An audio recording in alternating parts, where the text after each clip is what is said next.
Hi friends, ఈరోజు మనం JCB work చేసే దగ్గర పక్కన జీడిపప్పు తోటలో పండుకున్నాం. మనం పిట్ట కొంచెం కోత కనవన్నట్టు ఇదిగో చాలా చిన్న చెట్టు ఇది. దీనికి కాసినట్టు అసలు ఈ జీడిపప్పుది తోటలోనే కాలేదు. ఇది జీడిపండు. ఇది కొంచెం ఇంకా కొంచెం ఊరి బాగా ఎర్రగా అవుతుంది. తింటుంటే ఉంటుంది ఫ్రెండ్స్, మామూలుగా ఉండదు. ఇవన్నీ జీడిపప్పులే.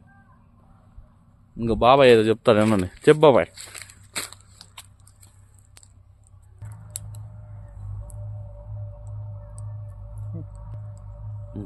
ये पेड़ है ना, कम से कम वो ये लगाए ना तो 2 बरस से वो लगता है, चालू होता है।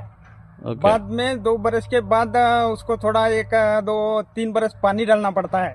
पानी डालने के बाद वो पेड़ थोड़ा बड़ा होता है। बाद में काजू 1 2 केजी 4 केजी